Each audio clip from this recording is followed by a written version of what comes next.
What if the way you've been telling your life story reveals the secret to what is holding you back? Stories play an integral part in how we see not only ourselves, but the whole world.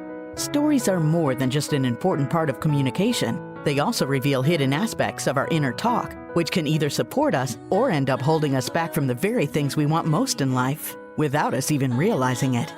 Join author, mindset coach, and award-winning singer-songwriter Carrie Rowan on her show, Look for the Good, every Monday at 5 a.m. and 5 p.m. when she shares nuggets of wisdom from her internationally best-selling book, Tell a New Story, 5 Simple Steps to Release Your Negative Stories and Bring Joy to Your Life. Carrie's powerful stories and compelling guests will empower you to change how you look at your own life while giving you some powerful tools and tips you can use every day to help you feel better and move yourself closer to the life you've been longing to live.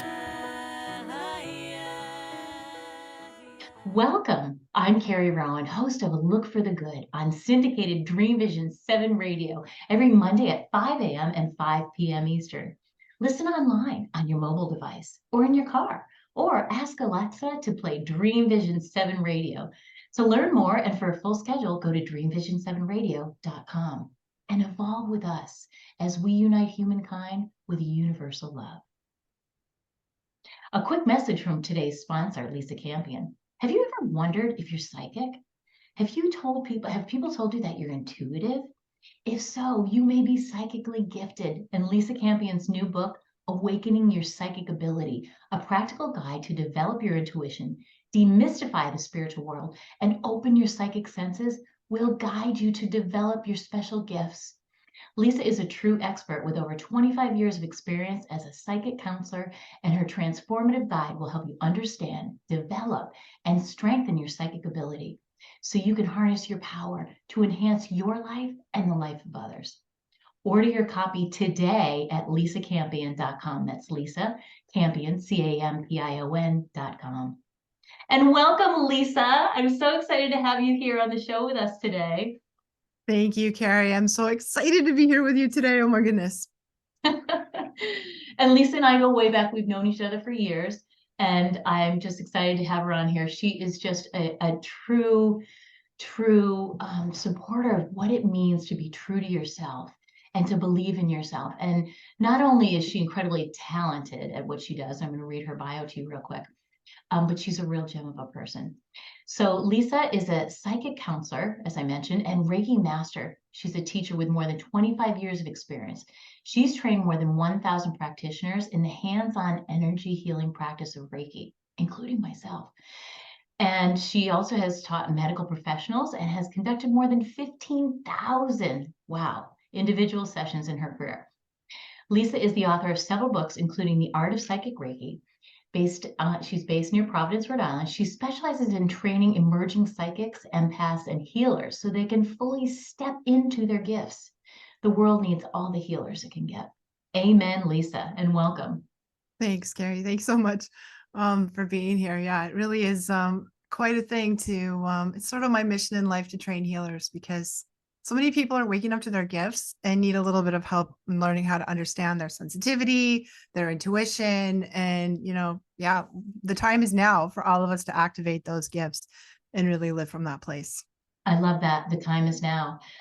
Because sometimes we just intuitively know that we have something, but we're just really not sure how to harness it, right? We're not sure what to do with all those feelings and these insights that we're getting. And a lot of times I think it can be kind of lonely to have those feelings and not know what to do with them. Mm-hmm. Absolutely. Yeah. A lot of people are understanding that they're sensitive, they're intuitive, they're an empath. And when we first realize that, we have, makes sense. It helps us understand why maybe we didn't feel like we fit in, why the world can seem so difficult for us if we're really sensitive. And I think that realization is so freeing and so liberating for people. It's like, oh my God, I'm a thing. Like, it's a thing that I can be, and it's okay. And there are other people who are like this way too, because I think as sensitives, creatives and sensitives, and you know a lot about that, Carrie, because you are both a creative and sensitive person, can really feel like we just don't fit into the world. But I feel like we're super important to the world, actually. Absolutely, because the world needs more people to embrace their sensitivity, because that's where the truth lies, right? That's where the truth lies, not only for us, but the truth that we're meant to share with other people. Our mission in the world is usually tied somehow to that sensitivity. And one of the things we wanted to talk a little bit about today is kind of how our woundings actually end up being our superpowers, right? How to transform, you said this when we talked earlier, how to transform kryptonite into our superpower. And I just love that concept. And I think people will really resonate with that.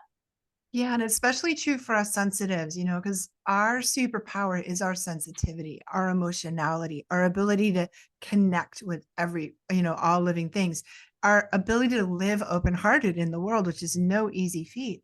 And and until we learn that that's really a gift, it feels like a heavy, heavy burden. It can feel like a curse. And I've worked with a lot of people who said, "Oh my God, Lisa, like if this is a gift, throw it back. I don't want it. I don't want to be that sensitive." So we need a little help understanding. We need some training.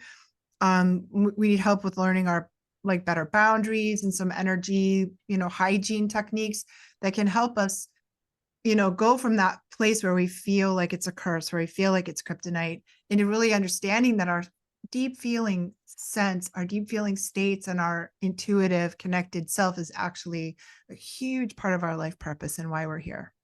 I love that. And I love what you said about energy hygiene.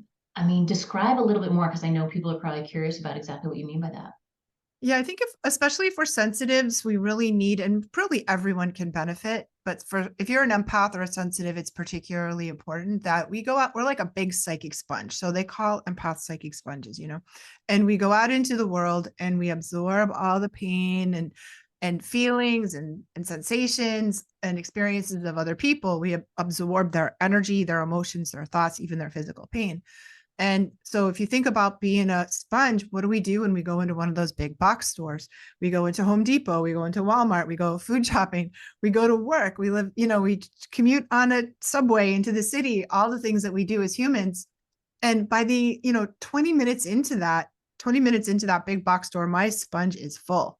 So what energy high, and then I'm tired, I'm cranky, I'm exhausted. I get into the back of Costco and I just feel like lying down and taking a nap.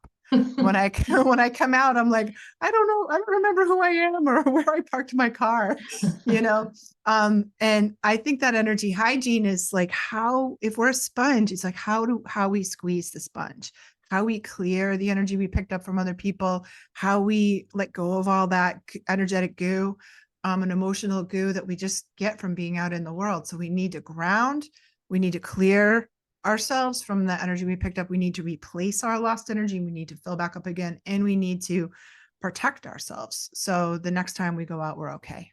I love that. And you teach a lot of that. I know you've got courses on Yeah. that, and you teach people Yeah. just how to manage that, because it's Yeah. tricky if you're the only one that like that, Yeah, it can really make you feel like you're crazy.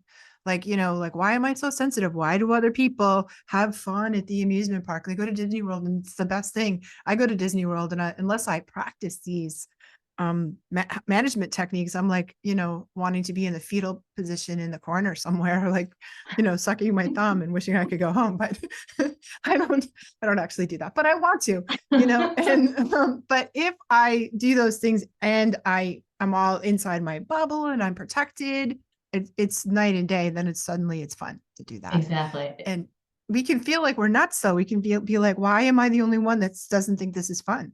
It's so true. I can't stand those places, honestly. I mean, I know they have their place when my kids were smaller, but we just went to Florida to visit my mom, and my kids are like, "Can we go to Busch Gardens?" And I'm like, "No, I've already endured that enough in one lifetime. I just don't want to handle that right now, because Yeah. it's a lot. I feel A like lot. that same exact way. I totally get it. One of the things that I think would be really helpful, especially if people are thinking, wow, that's me, and I didn't know other people felt like that too. Um, how do they tell what's theirs and what's not theirs? I feel like that's a big thing for empaths. It's such a huge thing for empaths. And I think it's not always an easy, well, there's two answers. The easy one is you ask, is this mine? And as soon as I feel flooded or overwhelmed or cranky or whatever pain, all of a sudden I've got a pain in my back that I didn't have. The first thing I ask myself is this mine? And usually I get an answer.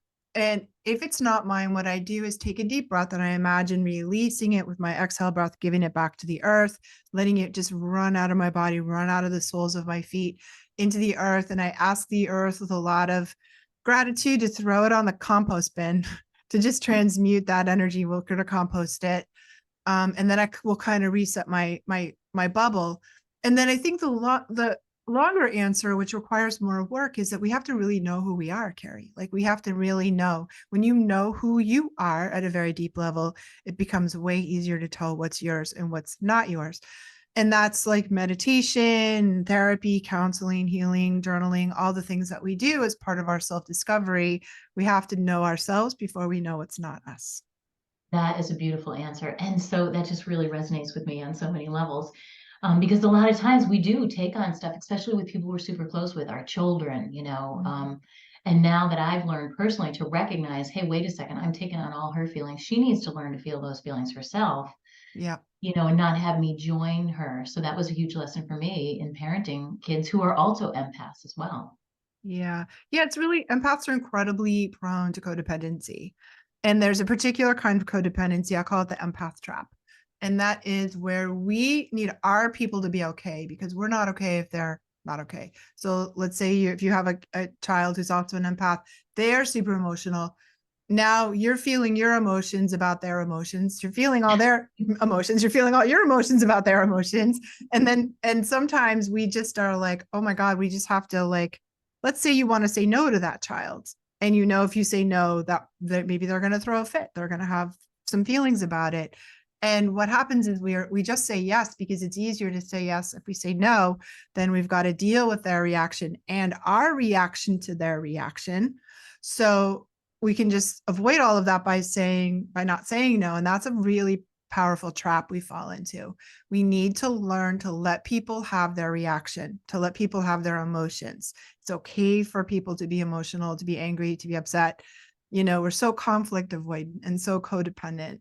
And once we start, not being all up in somebody's business energetically and disconnecting those energy cords, disconnecting those connections that we have, you can start allowing people to have their own emotional experience and still be okay on the inside of you. It took me a long time to learn that with my kids. Kids seem to be the hard. If you can figure it out with your kids, you can do it with anybody. That's what I think. Totally, because you are so connected to them. Just because just by the sheer fact that you're the parent already. Okay. So now Right. you're already connected, then you're an empath, then they're an empath. You got a whole big messy thing going on. Yeah. You got a big empath feedback loop there. Yeah, you do. Yeah, you do. And that has been, for me, that was really the hardest part about parenting. And I'm better at it now because I'm aware, self-awareness, right? Like you said, knowing yourself is the key to everything, right? Just becoming more aware of what my tendency is, what their tendency is, and what I'm not going to do anymore. Right. Like you said, setting boundaries. We have to learn how to tolerate other people's feelings, and having a good, strong, for me, the boundary setting is so difficult. I mean, I think it's difficult for everybody, but it's super difficult for empaths. And there's two ways that I do it. One of them is the energetic boundary. So starting with our bubble, starting with our own, even our energetic space. When we practice that, it can kind of give us a leg to stand on, like make us strong enough that we then can start setting the more difficult boundaries, which is like actually saying no. So a boundary is knowing where our boundaries is just simply knowing what we're a yes and a no to. And learning if you're an empath, you have to learn really nice ways to say no to people. Yeah. And that is this resonates so much with me. It's so true because it's a feedback loop, like you said. And I love the idea of energetically, because for empaths, it's so much easier for us to just do it energetically and feel that without having to step up and say, hey, this is my line in the sand, Right.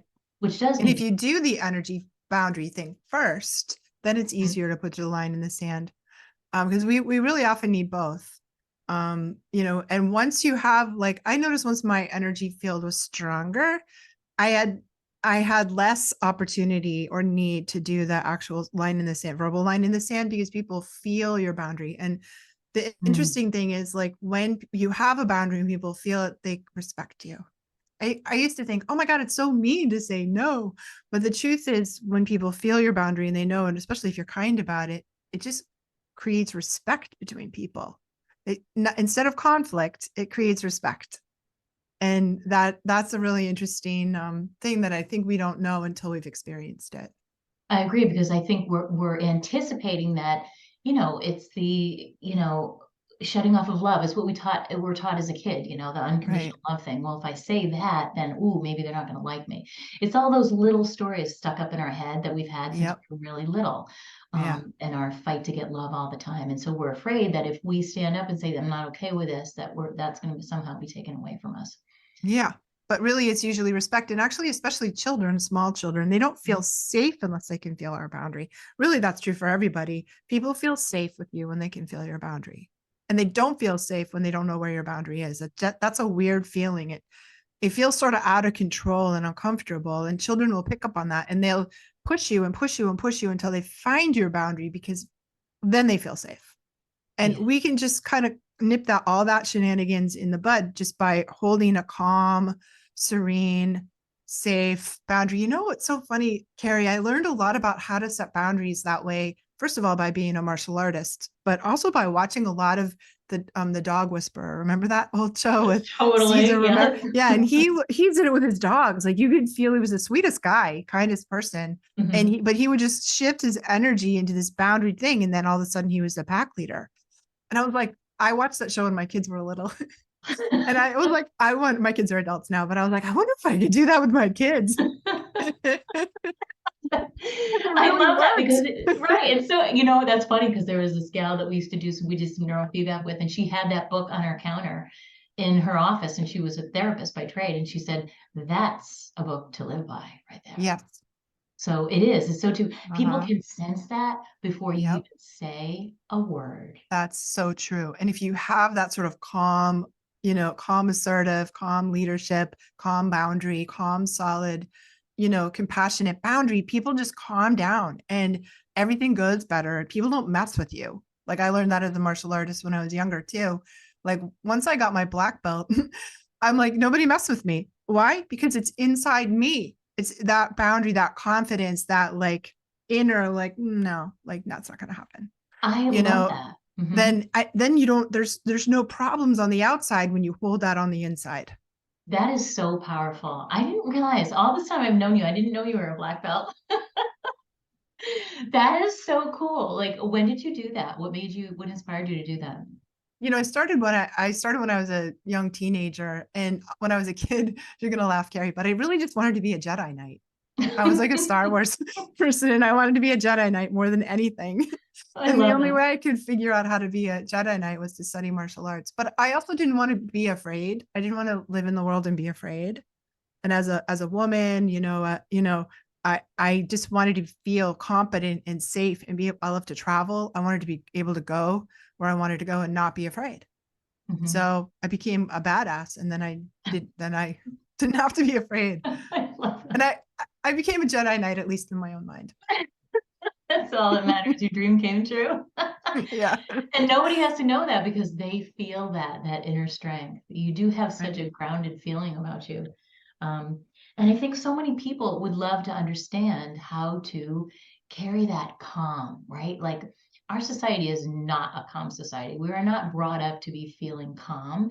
And that's something that I work with people to try to teach them ways to get themselves to act in a calm and come from that space of calm. How do you balance that so well?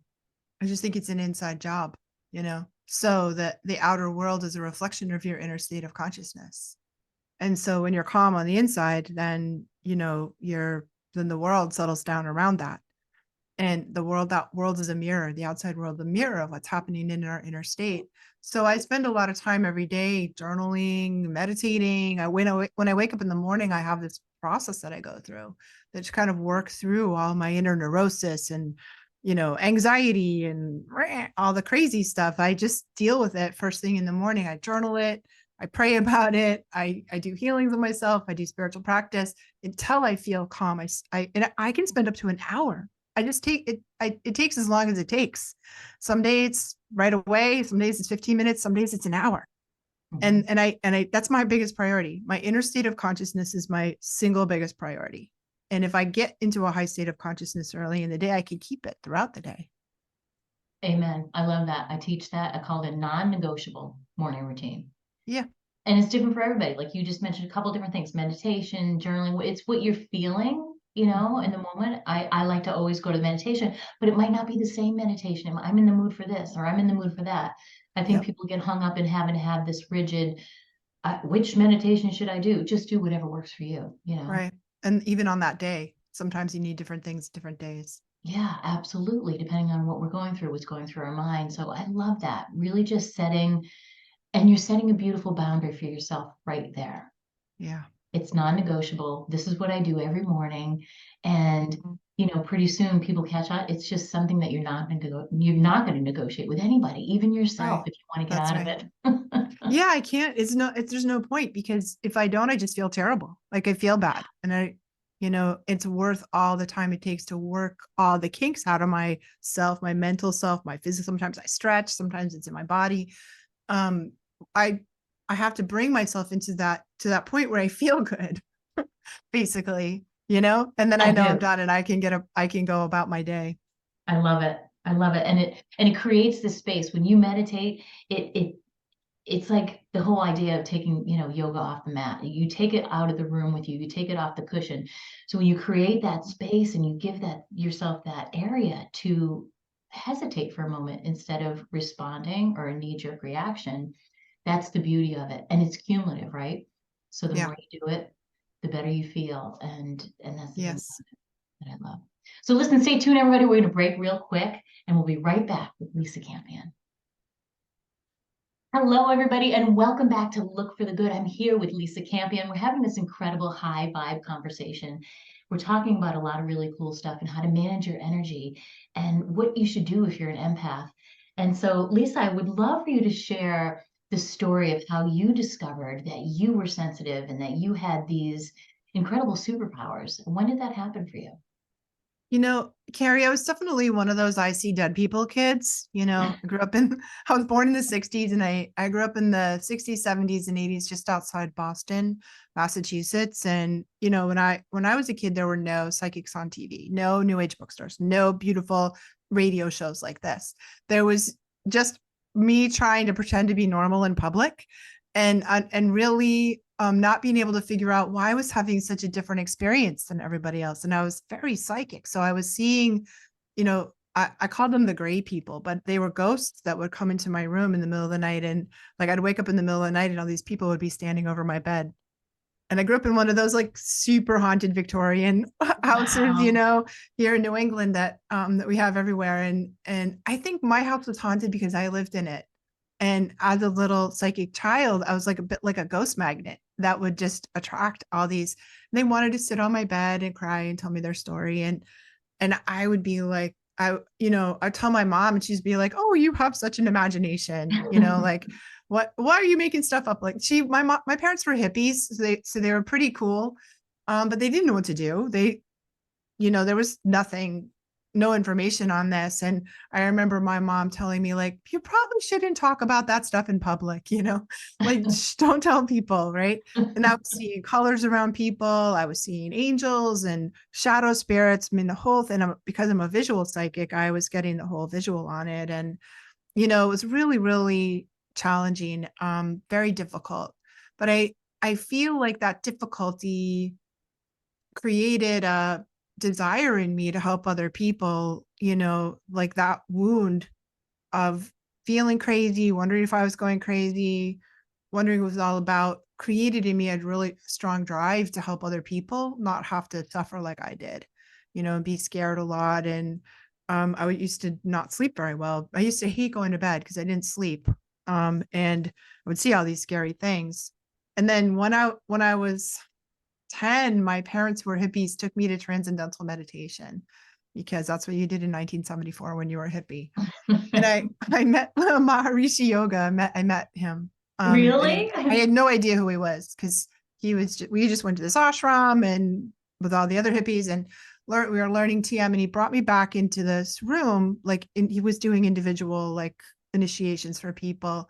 And he was speaking through a translator, and he was kind of like blah, blah, blah, blah. And then he really looked at me and he was like, he says, "Oh, honey, I'm so sorry. Like you have such a gift. And if you'd grown up in my country in India, we would know what to do with you. But because you're here in the United States, they're not going to have any idea. And your childhood's going to pretty much suck, but you have to hang in there because you're going to help a lot of people when you get older." Wow. And he was like the first adult that said something to me about this. And then I grew up and went to college and I was studying comparative religion. And I was like, oh my God, that was Maharishi Yogi. Like that was the super famous guru who said that to me. Of course, I didn't know who he was back then, but that was one of the first that was a real pivotal moment in my childhood and kind of gave me some hope that it was going to be okay. Yeah, I love that. And you were recognized, you were seen, right? You Yeah. were Right. validated. Hey, Yes. you're not crazy. I believe you. I know what you're going through. This is a thing, Mm, you know? yes. Um, Yeah.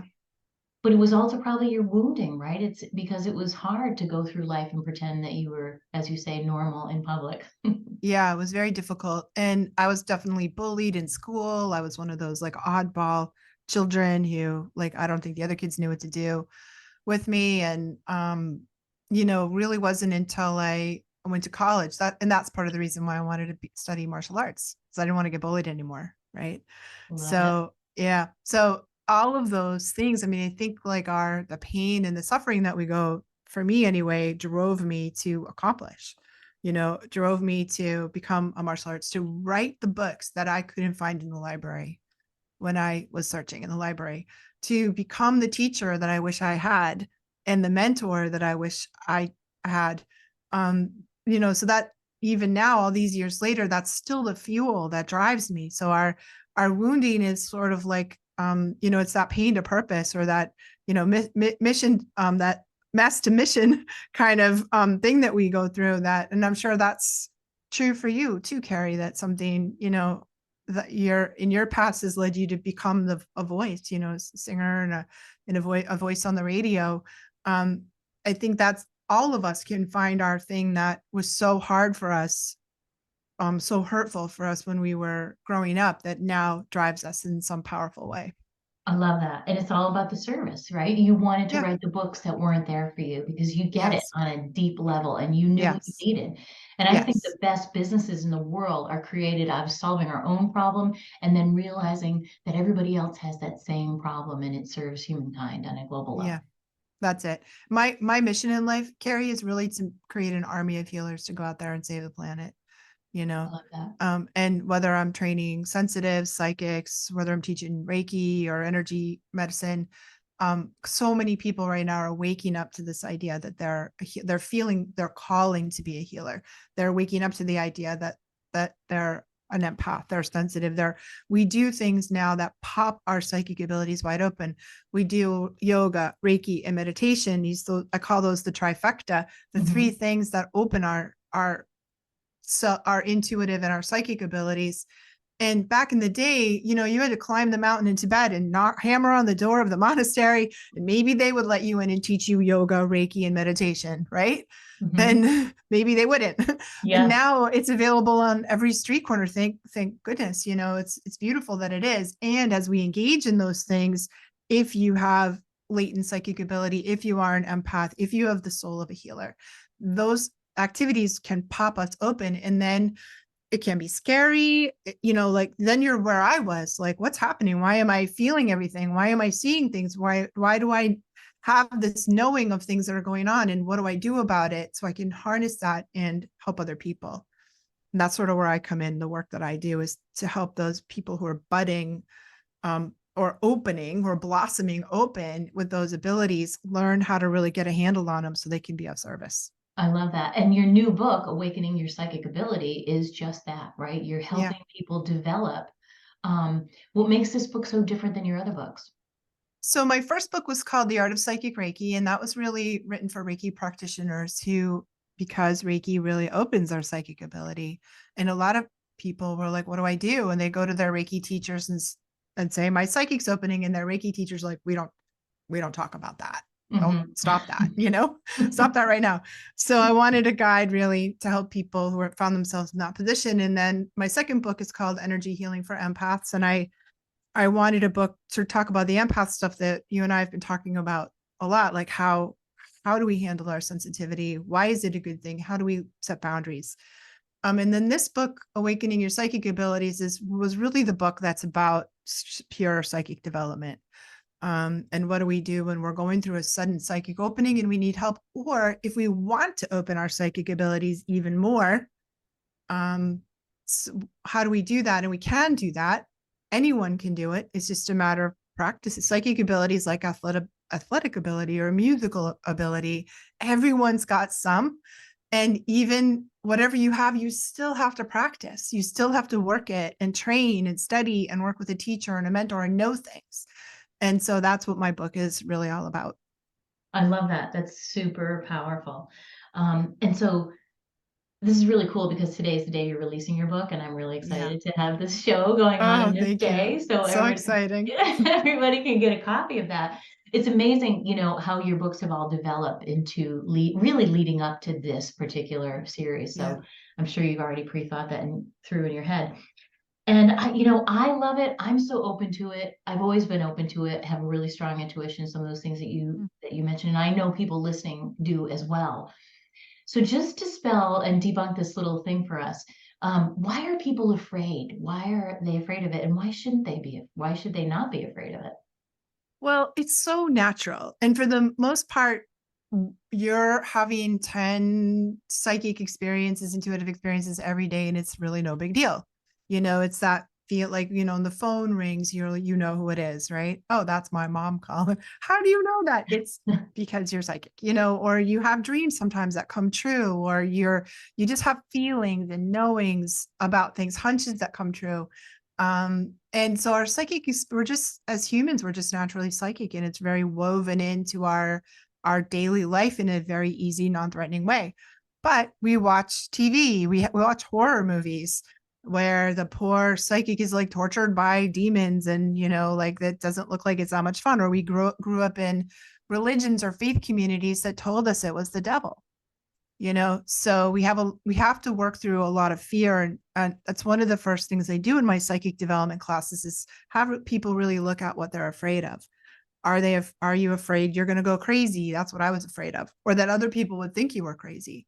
Are you afraid if you open this up, you're going to attract bad things? You're going to see bad things. And many of us did when we were little. So most children are super psychic, but you see things that frighten you, or things about your family that aren't cool, and your parents cut that out. Stop doing that, And so we shut it down. And I think we have to grapple with these fears and kind of put them to bed. And before we, that some people fear that this gift is from the devil, that it's really evil, or, they've been told that. And I've known psychic children that I work with as adults whose parents like drag them to the church, and the priest threw holy water on them, to, get the demon out of them or whatever. So Oh, wow. I know. So we have to kind of like work through some of this myths and misconceptions and programming that we've had that isn't really actually accurate. Yeah, I think that's really important because, like you said, we all have a piece of it. I loved your analogy with the learning an instrument or athletic ability. There's some innate ability in there because we're all interconnected, just like the trees. You can't see it, but they're all talking to each other, right? Right? We're all just that one consciousness. Yeah, And that's why I love tapping into meditation. You really just tapping deeper into yourself, but you're actually tapping deeper into the collective of who we all are. absolutely. And I as a love that's a creative, beautiful way to put it. yeah, and as a creative and people who are creating, when I sit down to write a song, when I'm in my sheer connection mode, I'm just downloading something because I'm completely connected to that higher consciousness. And that's what artists do. That's what, Yeah. any kind of artist, painters, or whatever. Yeah, absolutely. And there's a huge correlation between creativity and intuition. They're very connected. And I think they're both really pure expressions of our soul. So your creativity is like a direct expression of your soul down here. Our intuition is how our soul, our higher self speaks to us. It doesn't speak to you through your mind. Your mind is your least psychic thing you have. It's anti-psychic actually, because our minds are really more about logic and analysis. And we need that. I'm not saying we don't, we should get rid of that. We need that. But when we're trying to do this other thing, we have to we have to let go of our analytical mind, and we have to drop into our feeling mind. So it's the right side of the brain is the intuitive side and the creative side. and the emotional side. And it's all about symbols and creativity. And when we drop into an alpha state, so the like a light trance meditation state, the alpha brainwave is when we are the most creative and the most intuitive. I know we've all had the experience where you're like puzzling over a problem, or you're trying to write a song, let's say, or you're trying to do your taxes or something like that. And you're like, oh, I can't figure this out. And then you put it down, you go take a shower, you go take a nap, you go weed the garden, you go walk the dog, you drive somewhere. And as we relax into that alpha state, that light trance state, the inspiration is there. Like you're like, oh my God, you have this aha moment. Oh, I know what to do. I know how to solve that problem. That this next part of the song has come to me, right? So there's really actually, in my mind, no difference between intuition and creativity. It's all coming from this, our higher self, and dropping into this side of our brain that's connected to symbols and dreams and, feeling. Absolutely. And it's one of the tactics that I teach people, which is to get your focus, change your focus, shift your Yeah. focus, which is what you did. But you also Mhm. moved your body, right? So it's physiology, it's focus. You got up from your desk where you were. Maybe I run upstairs to switch the loads in the laundry room, take a shower. A lot of stuff always comes to me in the shower. The shower. It's the Yes. cleansing, right? It's something magical with the water and the negative ions. But yeah, it's shifting your focus as well when you're trying not to let that monkey mind take over, because we can't get down to our heart when we're stuck up here in our head, right? And that's what professional psychics do. So professional psychics like me learn how to shift our brainwave states at will, so that you can have that answer on demand. You can't be like, oh, I'm sorry, you waited 3 months for a session. I don't have anything right now. Like, I can't make my connection. That's not going to fly. Like so I learned it when I was young in high school, because my parents, my God bless my hippie parents, took me to something called the Silva method. It used to be called the Silva mind control. Now it's called the Silva method. And they talk about these alpha states and how to shift so I learned it when my brain was still developing. I was still a teenager.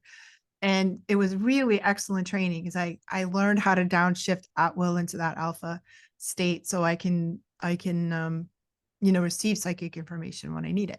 I love that. It's still around, Mind Valley has it. It's in my Yeah. Mind Valley courses. Super good. If you need Yeah. it, if you ever get a chance to do it, you should, because it's super powerful stuff. Oh, I'm totally going to do that, because and then that's really what you're doing in meditation. That's really what you're doing on the mat in yoga. That's what I'm doing when I'm writing a song, know.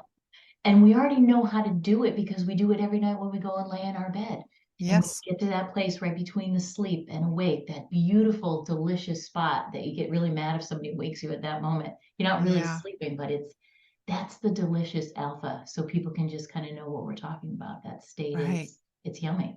Yeah. Or that state, like if you've ever been driving, like you drive somewhere, you drive like your commute, a route that you drive all the time, and you have that, like, I don't know how I got here. Like, how did I get, like, where did the time go? Like, I just left, I'm here already. Like, we will almost like lose time. We go into that flow state, and that's another example of this alpha state. We're super relaxed on a massage table, all those things. Showering, some psychics get their best, and writers like me get their best stuff in the shower. That's a well-known fact. Yeah. Amen. Because totally. it puts you in that alpha state. So one thing you can do if you want to increase your intuition or your creativity or your psychic ability is spend more time in alpha. And that's another reason why meditation works, and why yoga works, and why spiritual practice works, because it puts us in that state. So spend more time in the shower, people. You're going to get your best ideas. 100%. Yes. Hold on tight. We'll be right back. Don't go anywhere. We'll be back in a jiffy. Hello, everybody, and welcome back to Look for the Good. We're here with Lisa Campion. She's talking about her new book. We're talking about some incredible ways to really ignite your creativity, your intuition.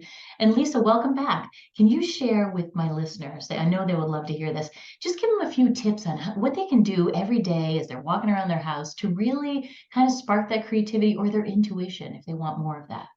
Yeah, I think one of the first things to do, Carrie, is I start something that I call the psychic journal. And I just get, a 99-cent composition book, and I write psychic journal on it. And you want to start recording your psychic experiences. So if you remember your dreams, record them. If you have those moments of insight, write them down, because there's something about our psychic information, our intuitive information, that's so ephemeral.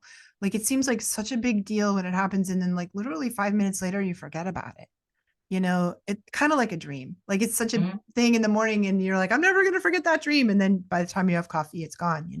So when we start recording them in our journal, first of all, you're going to be amazed by understanding how psychic you already are. It's going to give you a lot of positive reinforcement. Plus, whatever we pay attention to tends to increase anyway. So if you pull cards, if you have oracle cards, put them in there. If you have hunches or nudges or first impressions about people, drop them in there. If you are a person that's tuned into signs and omens, that's going to really help. Record it all in there. And tip number 2 would be go get a card deck, go get an oracle card deck or an angel card deck or tarot card deck, or get runes, or get the I Ching, some kind of divination tool, because our guidance, our guides, spirit guides use these divination tools as a bridge when we're learning. They're a bit like training wheels, so they can really help us tune into, like, if you let's say you really want to talk to some angels, you buy an angel card deck.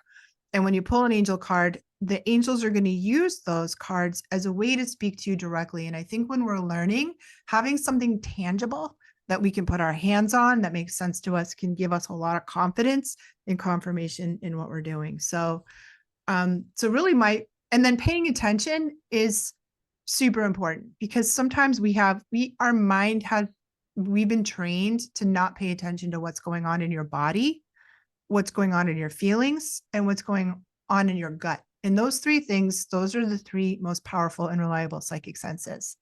Your body always knows what's real. It always knows what's going on. You have to be in it and you have to pay attention, and also your feeling sense, like you're going to know, like, I have a good feeling or a bad feeling about something, or what emotions come up with you around when in a certain situation. And then that knowing is really geared to your safety, and it's never wrong. It's very good at reading people, having that first impression. So if you're paying attention to those things and they all agree, that's something you want to take really, really seriously. I love that. That's really powerful because it's tangible, right? And I think what happens is we spend so much time, trying to get away from our feelings or push them down or pretend they're not Yeah. there. We live in this world that's so externally focused, right? We've got our phones, we've got our car, we've got everything outside of us, and the get more, have more, need, all that stuff is always pulling on us. And so to take that energy back and look inside, and I love those tips because it really will get people more in tune with their body, what's going on, Yeah. and getting answers. And I always like to tell people, the better questions that you can ask yourself, the better an answer is that comes out, right? Because when you I love ask that. yourself a question, right, you have to always, but it's about the questions you ask and asking yourself good questions about things, and phrasing them in such a way to get a good answer. Yeah. Perfect. That's a great tip. And I think, again, like when you ask yourself a question, pay attention to what happens around you. Are you here, grandma? Right. And then the cardinal flies and lands on your finger or something, dragonflies land on you and you're like, but give me a sign. And, lightning strikes your tree in your backyard and you're like, so we kind of have to, like, pay attention to those signs and omens that are happening around us, because we're getting constant feedback from the world in terms of signs, omens, and synchronicities that can give us deep confirmation about those Yeah. deeper experiences that we're having. And then I love the idea of the journal because what you're saying is so true. And as you were saying that, I just remembered some crazy. I asked for a sign, and my animal is a hawk, is my spirit animal. And this hawk literally forgot about it, left the house, went walking up the hill, and this hawk came flying down, right, and like swooped me, and I'm like, okay, I got the sign, right, like, you know. Yeah. But then we go on our merry day, and we Mhm. forget about those things. So I love capturing that because you can then go and back and look at those and say, wow, Yes. I really do. I can trust myself more. Yep. Yeah, the journal's really key. So I think and when we collect all of those things in one place, you're going to be amazed by how psychic you already are. I promise. That's really cool. I love that tip for everybody listening. I know they're going to love that as well. So, and that's the thing, is being able to trust what we feel, because sometimes we brush it away. Yeah. Like, oh, no, No, that that just can't be ruined it. right. And, Yeah, and exactly. especially our mind, like I said, really gets in the way. So let's go back to that example of meeting somebody. You meet them and you shake your hand, and you're inside your body, you get this queasy, greasy feeling and your emotions are like, "Wah," and your knowing is like, don't trust that person. Right. And then your mind's like, what do you mean don't trust that person? What, that's so mean. Everybody else likes that person. What's wrong with you? Like, our mind can really jump in and negate this deep knowing that we have. So we have to really learn how to put a little more. I always say you have to pay attention, and then you have to act on your hits all the time, but enough, because if you get the hits and you don't act on them, they'll shut down. That's really interesting. I didn't know that. Yeah. Yeah. And so I think what I've found sometimes as you start to get into this work is you realize that sometimes if you're an anxious person, or you can have these anxious thoughts, how to tell the difference between something that's a real intuitive hit and your mind just doing that worried, anxious thing, especially when it comes to your children. Yeah. So if you're triggered, it's not a hit. If you're triggered, if you're reactive, if you're, so anxiety is almost never a psychic hit, and a lot of times really big psychic information will come in a curiously neutral feeling, even if it's about something you think you could be nervous about. It's quiet. It doesn't have a big emotional charge. If it's got a big and emotional charge, it's a reactive feeling. It's a reactive experience. It's arising out of our unprocessed trauma, our own inner neuroses. It's not psychic. Psychic things are calm and neutral. Calm and neutral.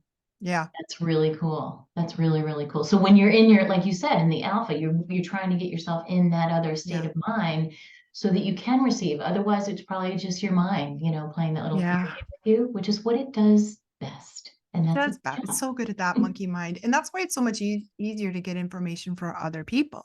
So I could get really accurate information about your kids, but mine, no way. Because as soon as I start thinking about my kids, I'm like, what? I'm triggered and all upset and everything. And that's why it's easier to read for other people than it is for ourselves. Yeah, that's really, really interesting. And isn't it always that way? We're great at giving advice to other people. Sure. Because as soon as we're triggered, we've lost our connection. Yeah. We've lost that neutral. You mentioned neutral. We've lost that space of being neutral.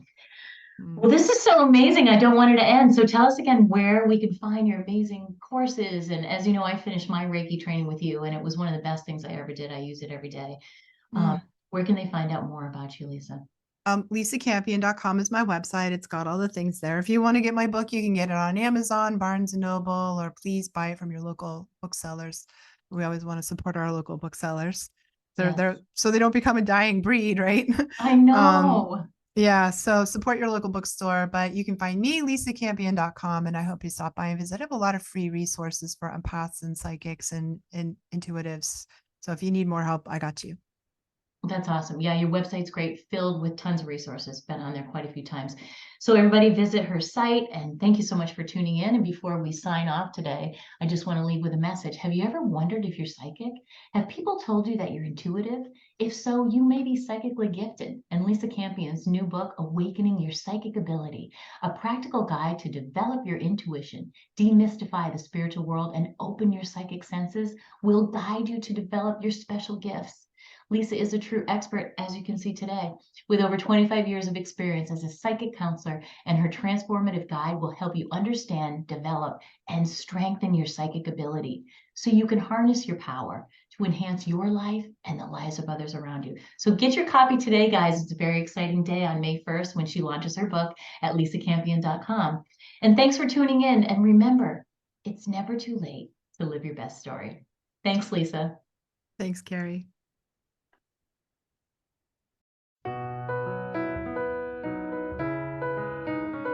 Thanks for tuning in to Look for the Good with your host, Carrie Rowan, best-selling author and mindset coach. Join us every Monday at 5 a.m. and 5 p.m. right here at Dreamvisions7Radio Network. If you weren't able to catch an episode, no worries. Just visit our website to find all the archived episodes of Look for the Good on demand so you don't miss a thing. And remember, it's never too late to live your best story. For additional resources or to find out about how you can work with Carrie directly, visit carrierowan.com for more details.